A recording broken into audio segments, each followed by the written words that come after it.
What is going on, guys? It's the Mad Dragon. Welcome back to another preview video for the Six Nations 2022. This one's going to be for the last game of week 3. It's going to be between Ireland and Italy. This is, of course, where we play a game of Rugby 22 in the background of the teams that are going to be playing. And then over the top, we talk about the official teams that have been announced to be playing in this game. We'll have a look through them all, have a look at every single player, who we think is going to do well, who we think might do badly, and finally give a score prediction. There's a lot to talk about in this game, so let's get it kicked off and underway.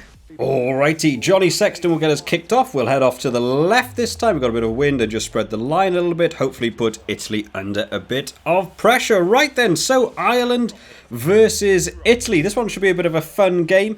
Both teams are going to be coming back from a loss that they had last week. Ireland, let's talk about Ireland first, because Ireland had a lot going on. Ireland last week played France, and it was, I think the only word I could use for that game was underwhelming. Going into that game, I felt incredibly confident that Ireland may actually be able to take that one. I know in the preview video last week, I did actually say that I thought France were going to win by 5, and I was almost bang on. But as the time went closer to the game, I did actually begin to lean towards Ireland being able to take that one. I thought the Ireland breakdown in the Wales game was really, really good. They were playing the game smartly. Their work at the breakdown, both attacking and defensively, is good. The line-out system was working well for them. I expected them to try and neutralise people like Dupont and enter MACK, try and shut them down as much as possible and force them to play a totally different game. And unfortunately, we just didn't see it. It just didn't come around, and they felt a little bit flat. They just sort of let France make their way through, and then going all the way up till that final decision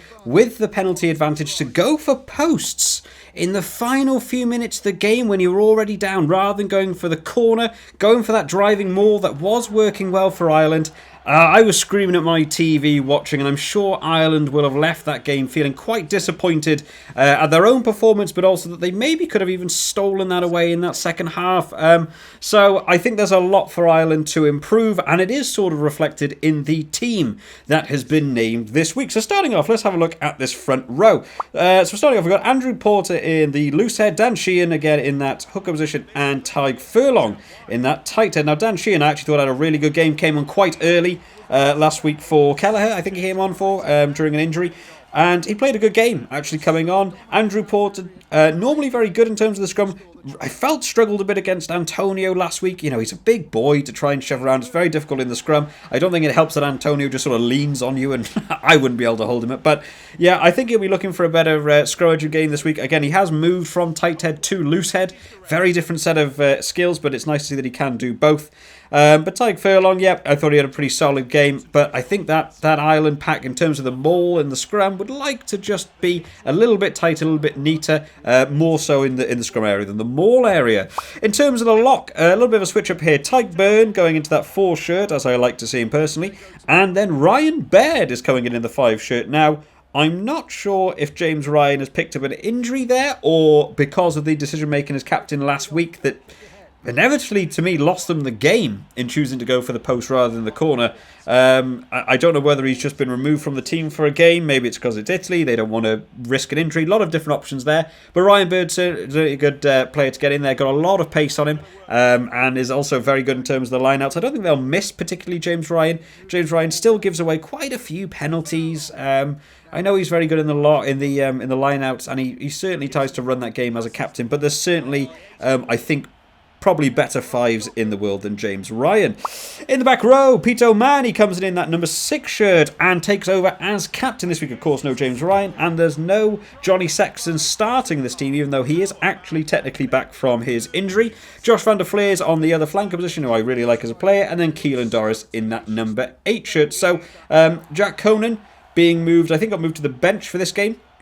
But CAELAN DORIS is certainly a very good player in that number 8 shirt. Nothing wrong with that, but can also switch to 6. So, you know, when it comes around to doing substitution times, players can move to different positions, or you can do like-for-like swaps. We know the utility of the Ireland back row is actually pretty good, and they've got some very, very good players in that 6, 7, 8 department. So, nothing too bad there. I actually thought the flankers did an alright game last week. They just struggled a little bit just to set themselves a bit of a platform to launch from. In terms of the backs, Jamison Gibson-Park is going to retain his scrum half shirt, and Joey Carberry is going to come in that number 10 shirt. Of course, Sexton still not starting. Again, again, it's Italy. Maybe they don't want to risk the injury to Johnny Sexton for some of their bigger games they've got coming up. They now need to consolidate a bit and try and, you know, regain a bit of potential to win the Six Nations. Maybe it's not worth putting Johnny Sexton on for this game for the whole game against Italy. They believe that Joey Carberry can actually do the work. You know, he didn't have a bad game, Joey Carberry. I just thought he felt a little bit under pressure and it felt a little bit aimless at times. Jamison Gibson-Park joined him last week. A couple of box kicks that didn't really lead to anything.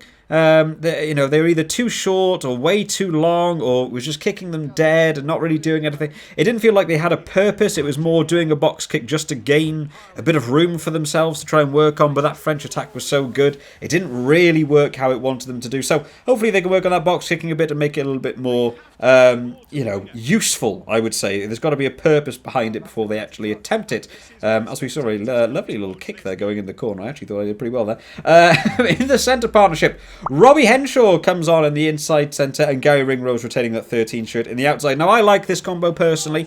I know a lot of people like Bundyaki, but I do think that Robbie Henshaw brings such a different angle to this Ireland team. Immediately what I see from this when they switch out the Bundyaki to the Robbie Henshaw technique is it's normally going to mean that a lot of the crash ball stuff's actually going to be done through the forwards rather than the backs, and the backs are going to be spread a little bit more wide in terms to try and get round that outside. Now, we've seen the other teams. We saw England doing it last week. There is certainly room in that Italian defensive line for your players to get round. I don't think it's a bad move to put two players on who are great at just hitting gaps rather than necessarily directly charging at a tackler as a first receiver.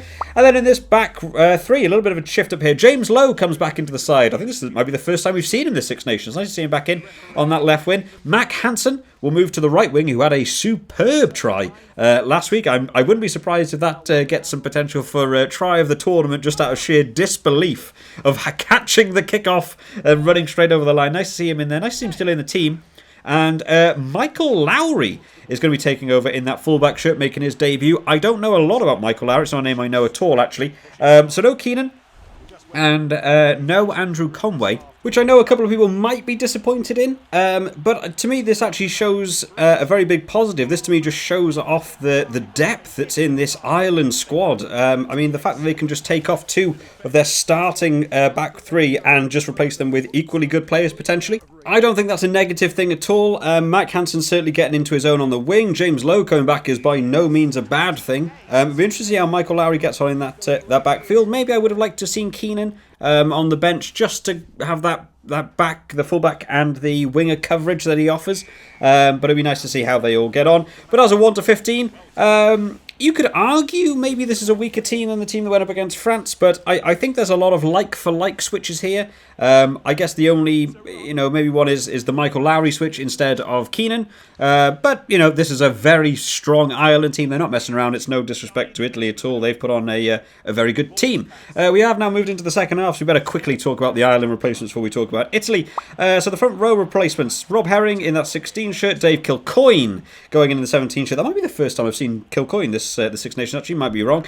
And Finlay Beelum in that 18 shirt. So again, it's a bit more, maybe it's not more of a power front row, actually. They're certainly powerful players. Ireland seem to be breeding these sort of slightly chunky but very powerful front rowers now. I don't think that'll drop their scrum at all. We know Italy can begin to collapse towards that 60-70 minute marker, especially in terms of their scrummaging, especially when some of the replacements come on. They've tried all sorts of different techniques. I don't think it's a bad chance to put three other strong players in there. Rest of the replacement forwards, Kieran Treadwell, not a name I know a great deal. He's apparently not making his debut. I actually don't know that name at all. Wow, I've completely missed that off the list before. And Jack Conan in the 20 shirt, who will most likely come on as a direct sub for CAELAN Doris, but then Pete O'Man, he's getting up there a few years now in age, so more than likely that you also might see that Jack Conan might come on at 8 and CAELAN Doris might move to 6. Couple of switch around there, see how it goes. And then the replacement back, Craig Casey on that 21 shirt. Nice to give him a shot rather than just keep putting Conor Murray on the bench. I think it'll be nice to see him get a bit of game time. Johnny Sexton in the 22 shirt, who's literally down as Johnny Sexton. I did think his name was actually Jonathan Sexton. Maybe I'm wrong. Maybe it is genuinely Johnny Sexton. And then finally James Hume in that 23 shirt. So this is a good Ireland side. They're not messing around. They know that their Six Nations is going to be slipping away ever so slightly after losing that France game. They've now got to hope France lose somewhere along the line, and they need to be getting bonus points. So this looks like an attacking Ireland team. I think they'll be looking for a bonus point in this game. Talking of which, we need to talk about their opponents, Italy, who lost another game last week. The under-20s did well. The under-20s did actually manage to beat England last week, which was a real benefit and shows where Italy will potentially be moving towards in the next 3, 4, 5 years or so, as long as they're still in the Six Nations and what is it, CVC or whoever they're called, don't decide to just kick them out of the tournament for some stupid reason. But I would like, hopefully Italy can hang on in there and can develop this team a little bit. They're showing better signs. A couple of the players are doing really well. I was impressed very much by Ruzza and Mori last week. Showing these different sort of flares in an Italian team now. They just need to gel it together. I really hope we can see a potential win for Italy at some point in the Six Nations. So checking out their team going into this game, starting off in that front row. We've got Fischetti, Lucchesi and Casarelli. So Lucchesi had a good game, actually, last week. So again, hopefully this Italian team can hold up. This is going to be a tougher game, I think, in terms of the scrummaging.